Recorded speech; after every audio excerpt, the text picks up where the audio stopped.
Assalamualaikum dan salam sejahtera. Saya Nur Dasrina Syukri binti Abdul Syukur dari Politeknik Kuching Sarawak akan membentangkan satu tajuk kajian tindakan berkaitan dengan ketakutan di dalam subjek perekonomian kewangan dalam kalangan pelajar akuntansi di Politeknik Kuching Sarawak sempena International Conference on Social Science, Innovation, Technical and Vocational Education yang berlangsung selama satu hari, iaitu pada 29 Oktober pada hari ini. Saya merupakan salah seorang tenaga pengajar di Politeknik Kuching Sarawak yang mengajar khusus perekonomian kewangan. Sehubungan dengan itu, berdasarkan pada pemerhatian saya terhadap pelajar akuntansi, maka timbullah hasrat saya untuk membuat satu kajian ini. Menurut kalimah C 2023, perasaan bimbang boleh menyebabkan emosi terganggu dan juga kegagalan. Muhammad et al. 2019 menyatakan bahawa perasaan yang keliru dan tertekan akan mengakibatkan tahap kebimbangan yang tinggi dan mempengaruhi kepuasan belajar.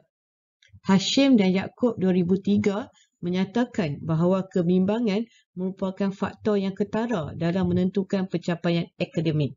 Persoalan yang timbul adalah untuk mengukur sejauh manakah tahap kebimbangan yang dialami oleh pelajar perekonomian ini dan bagaimanakah penerimaan pelajar dalam menghadapi masalah-masalah ini. Sehubungan itu, tujuan kajian ini difokuskan untuk mengkaji tahap ketakutan ketika sesi pengajaran dan pembelajaran. Kajian ini bertujuan mengenal pasti punca sebenar ketakutan atau kebimbangan dalam kalangan pelajar perekonomian dan waktu kebimbangan yang dialami oleh pelajar tersebut. Sorotan kajian saya adalah seperti berikut. Ketakutan adalah perkara normal yang dimiliki oleh setiap manusia, setiap orang yang bernama manusia. In fact, haiwan juga turut mempunyai emosi ketakutan sebagai naluri semula jadi. Sehubungan itu tidak dapat dinafikan bahawa ketakutan adalah perkara yang semula jadi yang terjadi pada setiap manusia dan haiwan. Menurut Habibah dan Nora Fauziah 2007 dalam buku mereka yang bertajuk Psikologi Personality, ketakutan dan kerisauan adalah perasaan yang wujud apabila seseorang menjangkakan sesuatu perkara buruk akan berlaku. Rasa takut dalam subjek perekonomian turut dialami oleh pelajar bukan dalam jurusan perekonomian. Pembelajaran sebenarnya bukan hanya berkaitan dengan penambahan pengetahuan, mengingat semula apa yang telah dipelajari, tetapi juga berkaitan dengan kefahaman, prinsip-prinsip dan konsep asas yang boleh diaplikasikan pada situasi dunia sebenar. Segelintir pelajar yang berhadapan dengan konflik belajar apabila mereka tidak memiliki gaya pembelajaran yang sesuai. Menurut Abu 2000, akibat pelajar menjadi bosan dan tidak menumpukan perhatian menyebabkan mereka gagal mendapat markah tinggi dalam peperiksaan, kurang berminat pada subjek tertentu dan seterusnya akan berputus asa. Kajian ini dijalankan dengan menggunakan metodologi borang soal selidik dan dianalisiskan dengan menggunakan Statistical Package of Social Science (SPSS). Responden kajian ini terdiri daripada 100 orang pelajar di mana saya mengambil 20 sampel pelajar dari setiap semester. Kita ada daripada semester 1 sehingga semester 5. Pelajar semester 6 telah pergi membuat latihan industri yang terdiri pada pelajar diploma akuntansi Politeknik Kuching Sarawak sahaja. Dapatan kajian terbahagi pada dua. Satu adalah latar belakang responden di mana saya ringkaskan dalam bentuk jantina, lelaki 27 pelajar, perempuan 73 pelajar. Pelajar perempuan memang ramai di dalam jurusan perekonomian.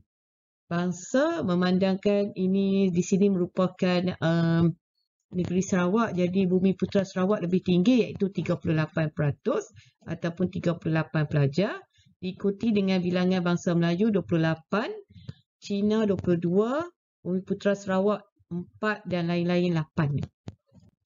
Bahagian B, dapatan kajian adalah berkaitan dengan analisa ketakutan di dalam subjek perekonomian dalam kalangan pelajar akuntansi di Politeknik Kuching Sarawak. Di sini saya menggunakan sumber lender skala mean score, di mana mean score 1.0 hingga 2.0 adalah di tahap rendah, 2.1 sehingga 3.0 sederhana, manakala 3.1 sehingga 4.0 adalah tinggi. Terdapat 9 soalan yang telah dikemukakan oleh pelajar. Okey, soalan yang pertama adalah, saya takut untuk bertanya kepada pensyarah ketika sesi PDP dijalankan.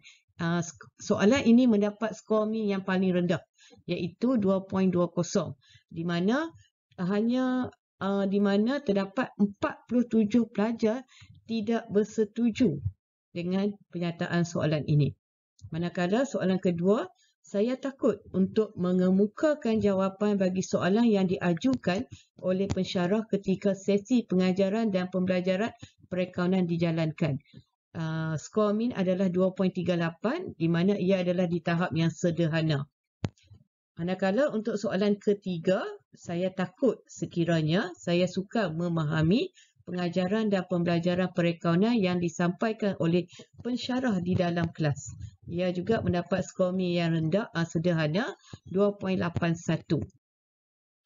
Soalan keempat iaitu, saya takut sekiranya nama saya dipanggil oleh pensyarah untuk menyelesaikan soalan perakaunan di papan putih. Ia juga mendapat skor min sederhana, 2.58. Nombor 5, soalan kelima, saya berasa takut dengan mood pensyarah ketika sesi pengajaran dan pembelajaran perakaunan sedang dijalankan, turut mendapat skor min sederhana iaitu 2.84. Nombor 6, saya berasa takut sekiranya pensyarah mengajar terlalu cepat ketika sesi pengajaran dan pembelajaran perakaunan. Soalan 6 telah mendapat skor min yang paling tinggi iaitu 3.04, di mana sebanyak 59 yang bersetuju dengan penyataan tersebut, diikuti dengan sangat bersetuju sebanyak 24.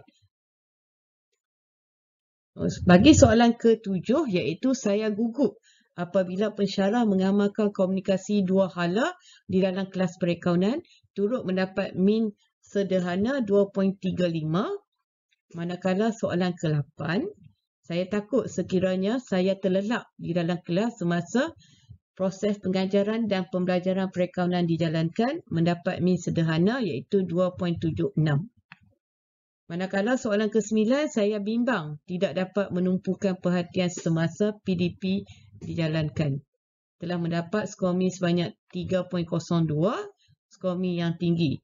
Secara keseluruhan di sini kita dapati bahawa skor minnya adalah 2.66.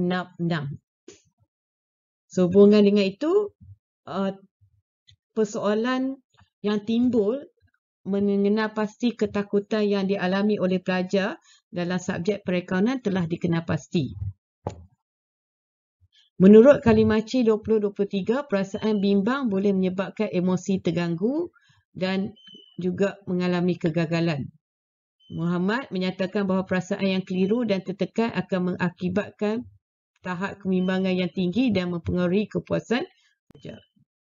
Tahap ketakutan pelajar ketika sesi pengajaran dan pembelajaran mendapati min purata bagi keseluruhan soalan ialah 2.66, iaitu di tahap sederhana. Soalan 6 telah membawa min yang paling tinggi iaitu 3.04, mewakili 59 responden setuju bahawa mereka berasa takut sekiranya pensyarah mengajar terlalu cepat ketika sesi pengajaran dan pembelajaran dijalankan. Ini jelas menunjukkan peranan guru di dalam proses pengajaran dan pembelajaran, dan ianya disokong oleh Abu Bakar et al. 2009 yang menunjukkan bahawa betapa pentingnya peranan pensyarah dalam meningkatkan kualiti dan prestasi sesebuah institusi pendidikan. Olich 2001 juga menyatakan guru yang mahir akan memilih kaedah dan teknik pengajaran yang bersesuaian dengan mata pelajaran yang diajar. Terbuktilah di sini bahawa guru atau pensyarah memainkan peranan yang penting untuk meningkatkan minat pelajar dalam satu mata pelajaran atau topik yang diajar. Sehubungan dengan itu, ia dapat mengurangkan ketakutan para pelajar tersebut. Sekian, terima kasih. Itu sahaja presentation saya untuk artikel yang saya tulis sendiri atas satu kajian tindakan di Politeknik Kuching Sarawak. Terima kasih semua. Assalamualaikum.